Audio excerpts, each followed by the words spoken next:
Okay, so hey family, welcome back to my channel. I know it's been a minute, but I'm back now, and if y'all read that title down below, then y'all already know what we here for today, baby. P Valley season 2 episode 1, Pussyland, honey. Y'all know I do not like to waste time, so without further ado, before I get into this video, please be sure to like, share, comment, subscribe, and turn on your post notifications so that you're notified every single time your girl calls your phone. Okay, so without further ado, let's get into this review. When we get into this episode, we open up with this guy at this birthday party, and the kids is bad as hell. They loud, they screaming, knocking stuff over. The lady over it. He over there on his laptop, look like he trying to get some work done, but he can't because the kid's too loud. So he like, hey, I'm finna go to 7-Eleven. So when I seen him pick them keys up, I know this is like a stereotype on black people, but the first thing that came to my mind was he finna go to the goddamn gas station and never come back. I don't know why I thought that, y'all. So he get in his car, he proceeds to drive, I guess like he's about to go to the gas station, like he said, and he gets like to this two-way street, and he looks up and he can see a billboard with Patrice Steal All Your Money Woodbine's picture up there for advertising her church that she got with Mercedes money. And then he's just looking at it. They done wrote graffiti all on the signs, all type of stuff. So he's looking at it like he's trying to get some inspiration from it. It's like, you know, it's like he got an angel on his shoulder at this point. So the billboard would be the angel. So he turns around and he sees a pink sign, like a pink arrow, and his girl is holding the sign and she's trying to get him to come over, and the sign says car wash, titties, and hot wings. So at this point, the girl from the pink is the devil, and Patrice Woodbine is the angel at this point. So he is like looking this way at the billboard, looking this way at the girl, looking this way at the billboard, looking this way at the girl, like which one should I choose? And of course, he chose the ass. So he take off in his car, run that way towards the sign that was showing him, and it leads him to the pink. When he gets there, the sign, it said the pink may be closed, but our pussy is still open, and I died. Do you hear me? Because that sounds just like something Uncle Clifford would say.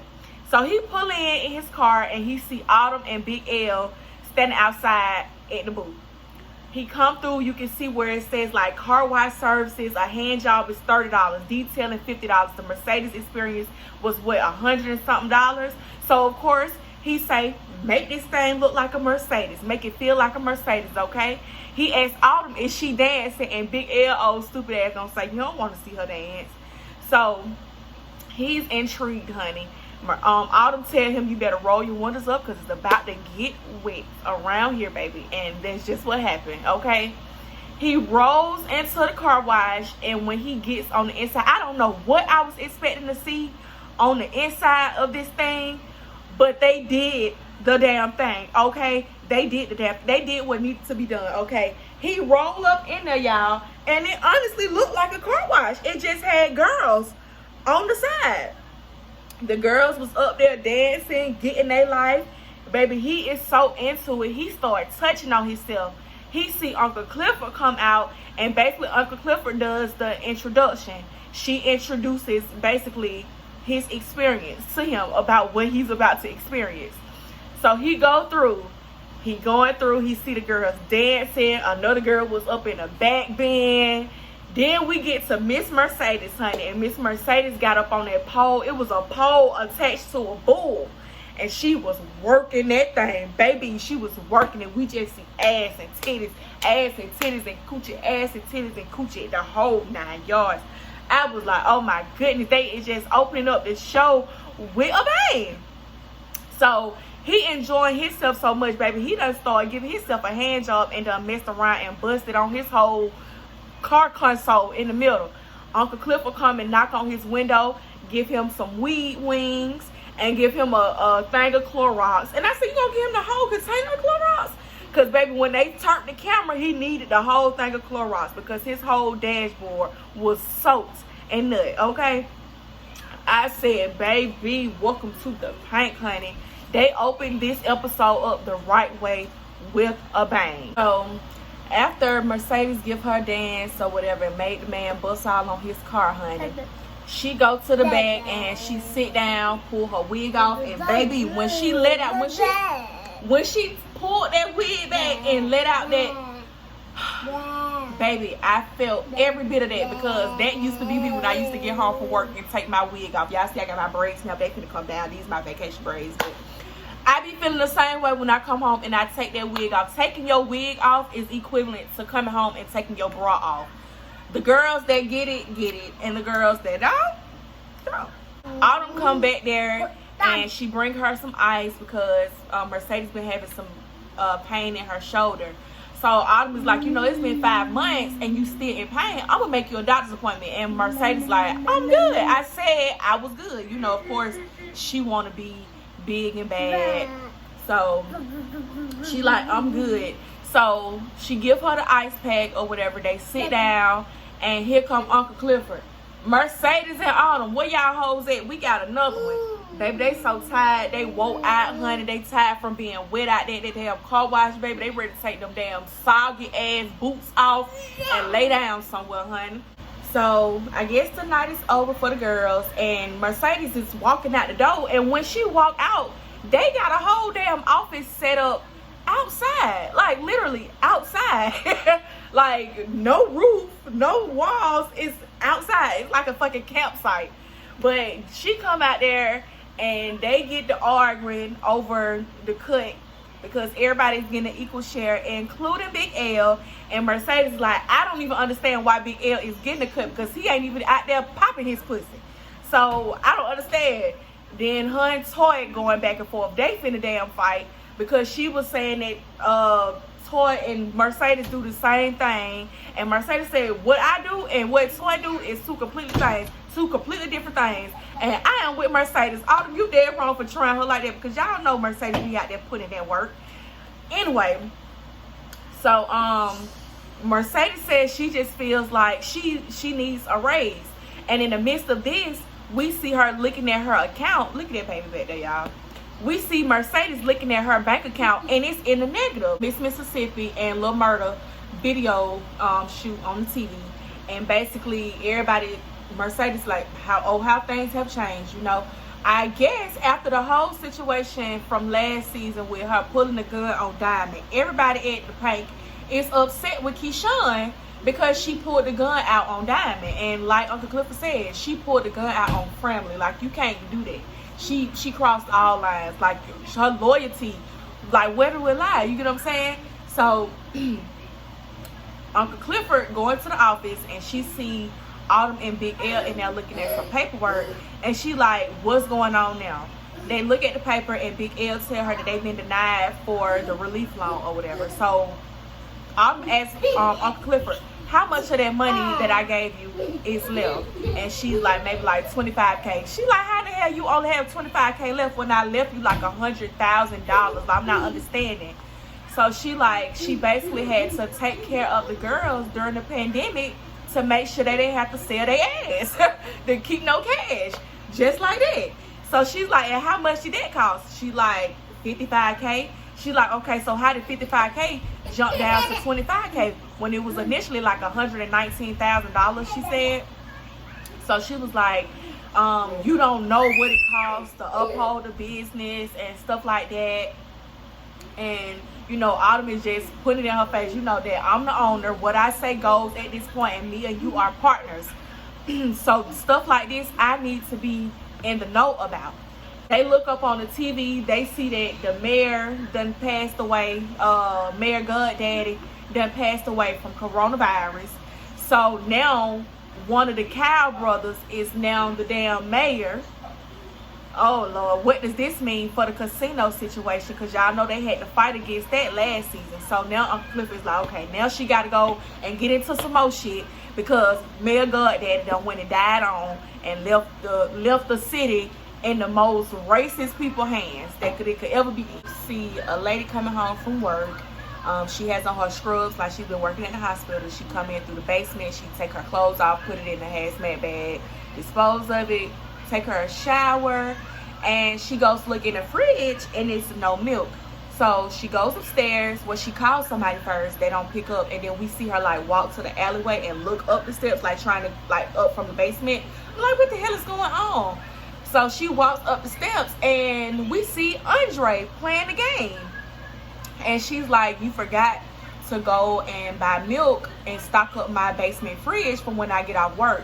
So basically, this is Andre's wife. Now, this is not the same lady that he was married to in last season. So maybe they got, well, obviously they switched actors for her role. But one thing I will say is when she took her face mask off, her face was so bruised. I was like, damn, she was getting her ass beat. But that's before I realized that she was married to Andre. I'm like, Andre ain't whooping on nobody's ass with his soft ass. Anyway,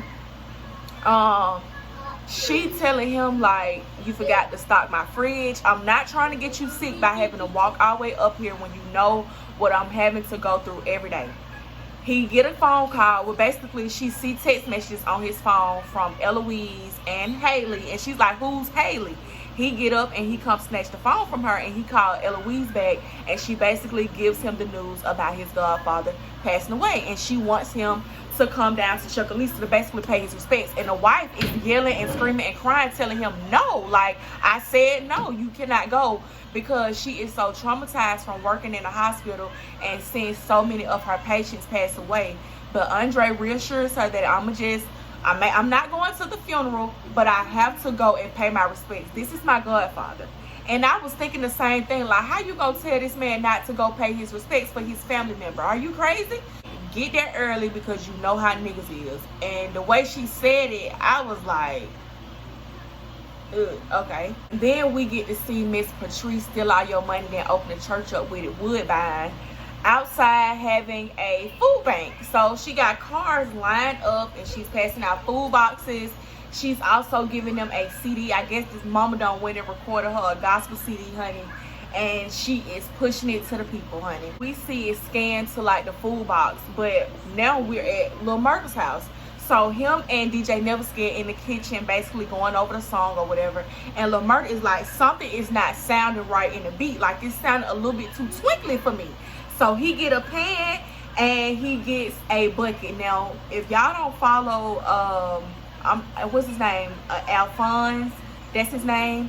That's his real name. If y'all don't follow him on Instagram, then y'all would not be aware. He's from New York, but he was one of those New Yorkers that, you know, do the street beating or whatever. I don't know the perfect name for it. Don't beat me up in the comments. If y'all know it, educate me. Don't chew me up. But so I'm glad to see they're incorporating his real talents into the show. So basically, he's doing that in the kitchen with the beat and the pan and the bucket. He's making the beat to the song. It sounded real good. He's rapping over it. DJ Never Scared likes what he hear, and he's imitating it on his keyboard so he can lock it in or whatever. And Lil Murder just telling him, you know, cook that up in the pot. Cook that up in the pot, because when these niggas get a hold to this, they ain't gonna know what hit them. They thought Mississippi Pride was something. They ain't heard nothing yet. So he's happy about that. Then we see it scanned to his cell phone, and he's sending Uncle Murder a text. Uncle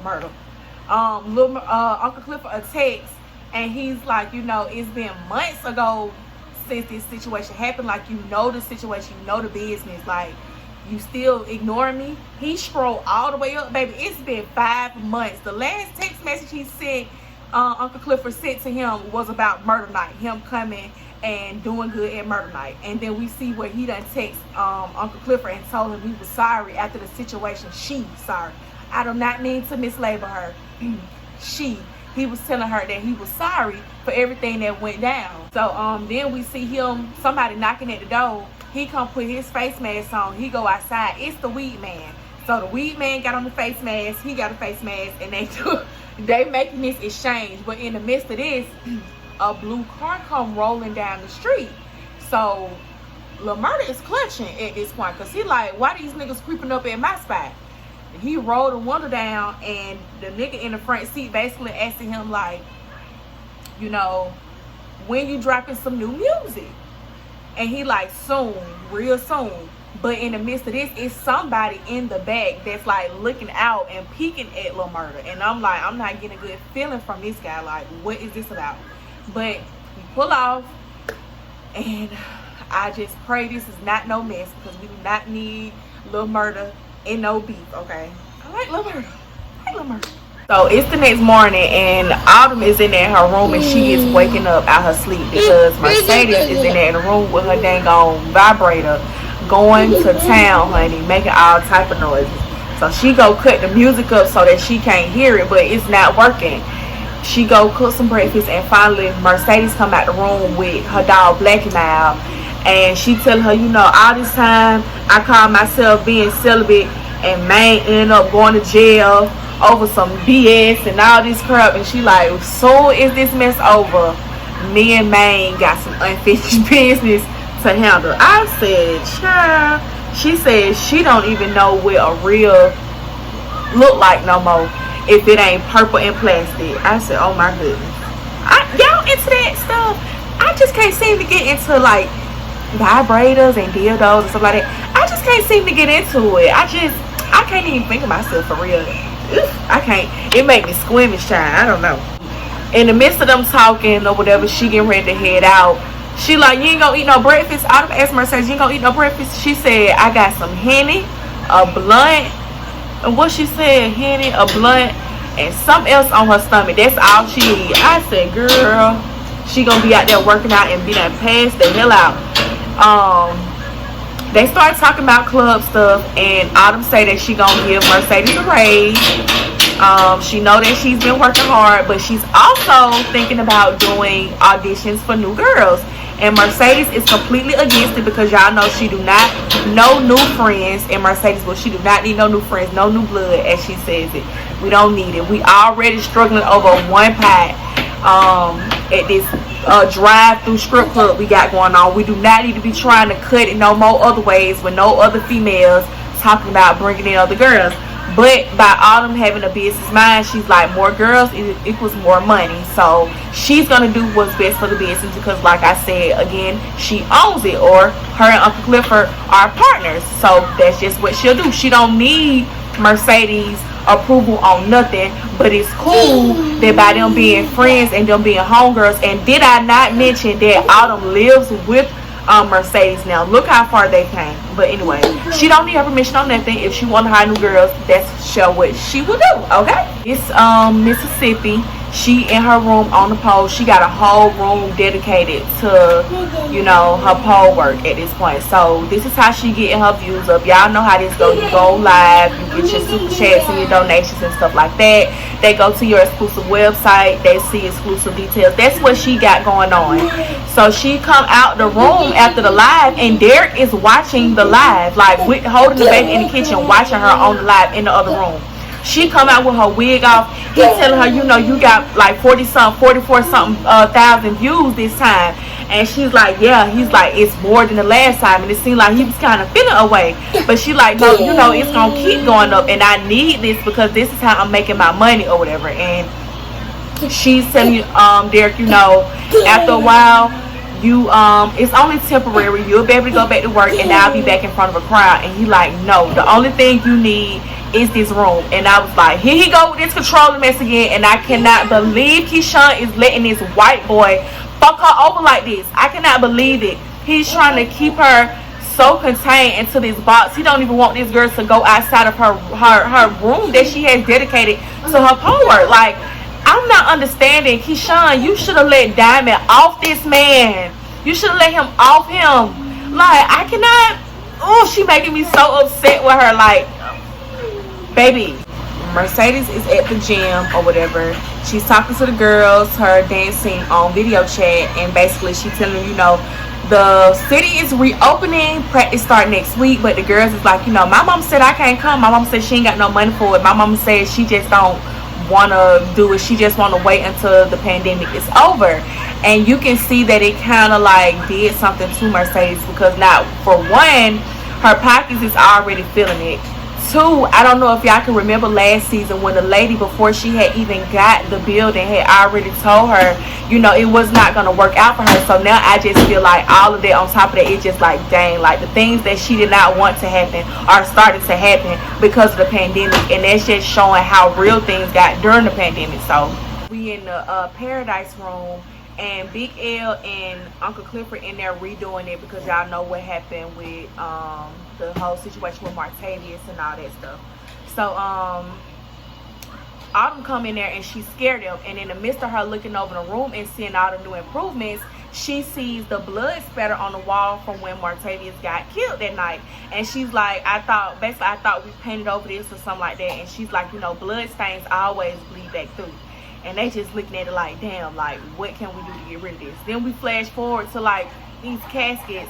Lil Murder come through there, and the nigga pop out the casket. I'm like, what do they got going on? He's turning around, and he putting a gun at them.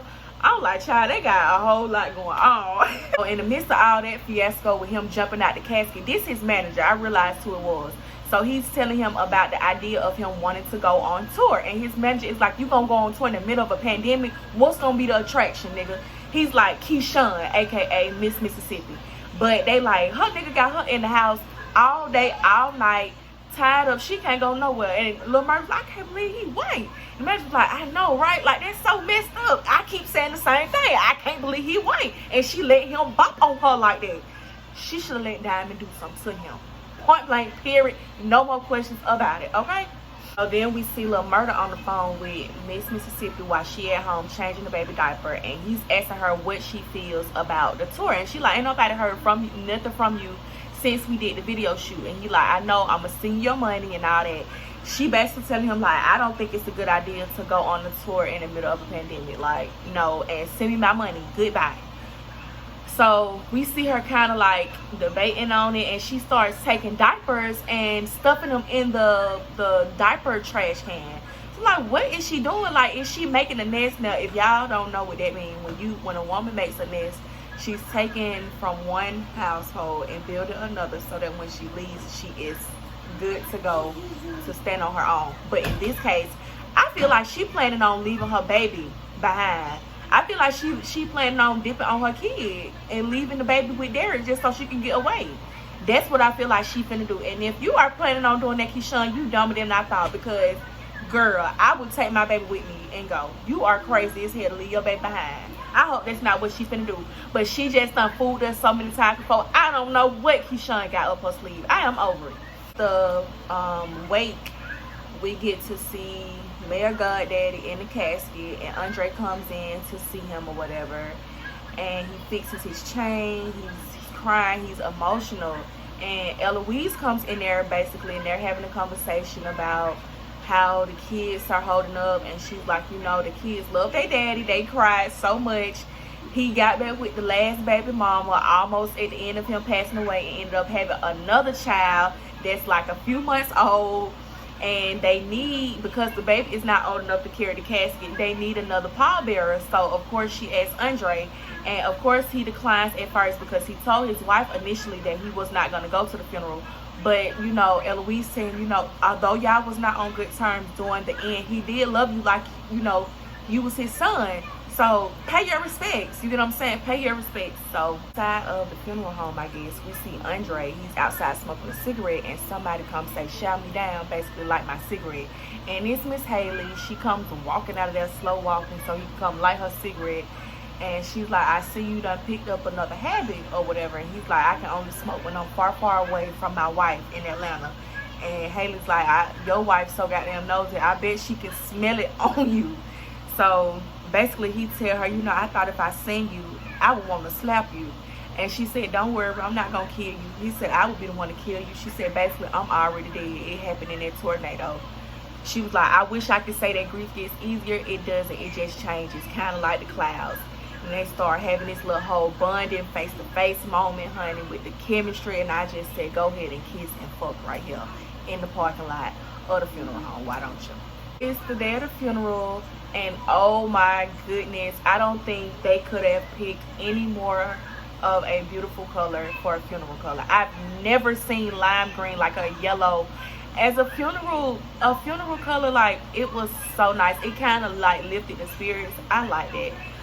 It was beautiful. Everybody was dressed nice. They had a second line, it looked like, when they was coming up.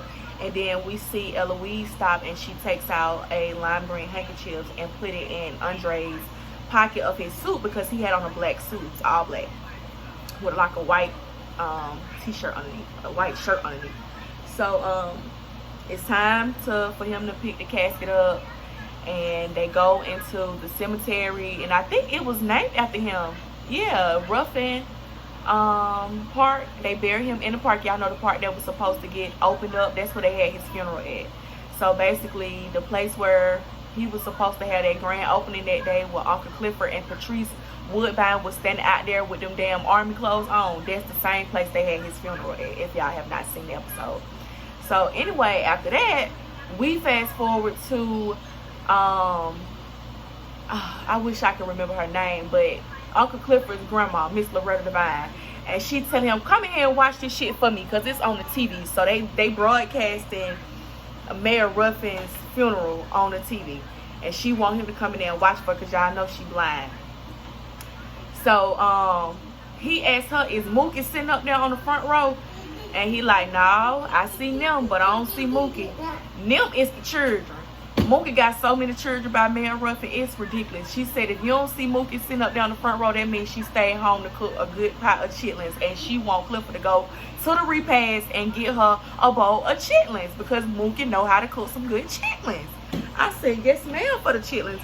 I ain't gonna lie, I love me a good bowl of chitlins, honey, and I like the way my mama cook hers too, because she put taters in hers. Potatoes, oh yes, baby, them chitlins and potatoes with that hot sauce on it and them onions, baby, you do not know nothing about it.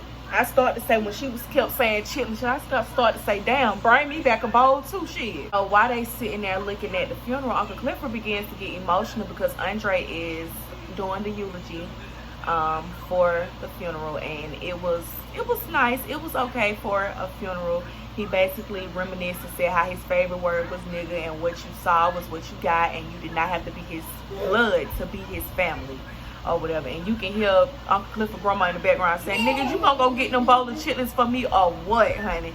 And then we fast forward to see Keyshawn and Derek. Now Derek in there changing the baby diapers, and he was like, I just went and bought her some diapers, like they going pretty fast. And she was like, ever since she been on that Similac milk, it's making her have the runs. So she using this as an excuse to go to the dollar store. Now when she gets to the dollar store, who do we see working at the door with a mask on as security? Diamond. And I'm like, Lord, they got Diamond working at the damn dollar store, man. I am just so hurt by this. Like, this was not supposed to go this way. But while she walking up to the store, she on the phone with Gidget, and Gidget is going off with a damn ski mask on, talking about how Duffy killed her mama with, I guess, with them pills. I don't know, child. But the main attraction is what happened between Keyshawn and Diamond. They start talking, and Diamond is back. Mississippi is trying to, you know, talk to him about what happened the other night. She like, when are we gonna talk, because we have not spoke to each other since that situation happened. And he like, put your mask on or get out of here. He basically keeping it clean cut for her ass. I ain't trying to do this with you right now, definitely not right here. If you don't got your mask on, baby girl, you cannot go up in the store. She talking about, I'm just trying to go get Regal some diapers, you know, trying to pull on his heartstrings. And he had to put it together and say, like, you know, keep it moving, baby girl. I can't do this with you right now. And it hurt her feelings. But at the same time, what you expect? You put the gun out on this man when he was trying to help you out. He was trying to save your life. This man was gonna hurt you. I don't understand. While they was talking, she says, do you know what would have happened if you would have killed him that night? Yes, we know what would have happened. You would have been not getting your ass beat no more. You would never been getting tossed around like a motherfucking rag doll. That's what could have happened. You could have been with you a real ass nigga. Don't give a fuck about none of this shit. You know what I'm saying? You could have been with you somebody that really cared about you and your baby, that was not putting their hands on you. But instead, you flipped the script. I can't believe you pulled a gun out on him. I can't. I cannot. And she talking about, I'm trying to apologize to you, Diamond. And he's like, well, I'm straight. And I agree, I'm straight. And he tells him, tells Keyshawn that she need to go back home to her redneck baby daddy. and she pulls out the necklace that, you know, he gave her last season from, that he had got from one of his friends in the army. And he tell her, I don't need that. I don't need something around my neck that does not work.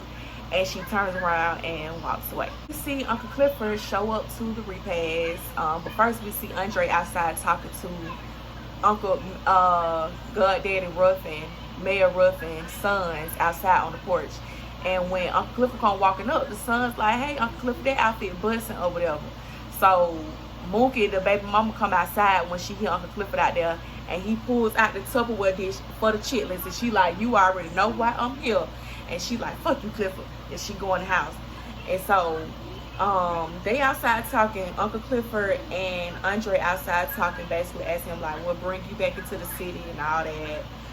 And in the midst of them talking, Kyle, one of the Kyle brothers, the one that's the mayor now, he come walking up on the steps talking about he want to pay his respects, and he gonna do everything he can in his power to continue to honor Andre's Goddaddy's legacy, basically, which we all know is some bullshit because he just as racist as they damn come.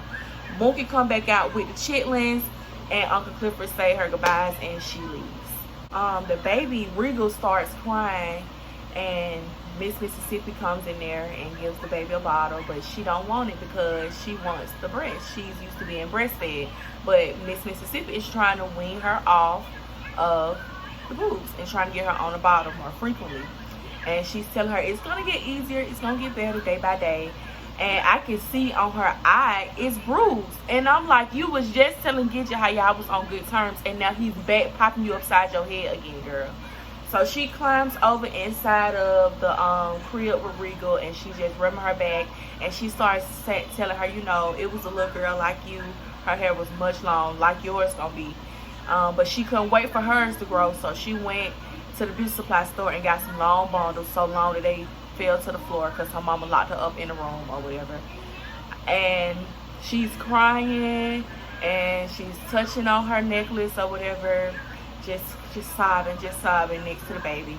And then we go to see Lil Murder in the house, and he gets a text message from Keyshawn and basically confirming the tour. She's like, 12 cities, 12 nights, let's do it. And he's like, yeah. He's going around the house, he's rapping his song, he's excited. Then we see Andre, he's at the house. Mookie, which is the baby mama, she's gonna let him keep the house that they used to live in because she says they don't live there no more. He was helping her pack the food up, and they tell each other good night. And when he closed the door, it's like a knock or something at the door, and he opened it up, and it stacks some money laying on the ground. And when he comes out, it's what's his name? One of the other Kyle brothers. His name starts with an R or something like that. Y'all know who I'm talking about. The Kyle brother that was in the pink, letting Mississippi them beat all on him until he nutted in his drawers. Y'all know who I'm talking about. Corbin, that's his name, Corbin. The black sheep of the family. He was leaving money on the damn doorstep, and basically, I don't know what him and Andre finna conjure up and have going on, but I hope it involves taking the Kyle brothers down. Sorry for this glare, y'all. The sun is going down. But hopefully whatever they got going on, it involves getting the Kyle brothers up out of office, because we cannot have that going on around Chuckalisa. Okay, we just can't. But this was a good first episode. It kept my interest. It kept my juices flowing. You know what I'm saying? I was watching, tuned in the entire time. I really did like the intro of how they started it off. They gave us a bang, and they ended it with a bang. They left us wanting to know what's going to happen next episode. And you guys, that was the end of the episode. That's the end of this review. I hope you guys enjoyed it. Please be sure to like, share, comment, subscribe. Comment down comment down below some more shows you guys want me to review, and I'll make sure that I get them done for you guys. And I will see you all in my next one. Peace out.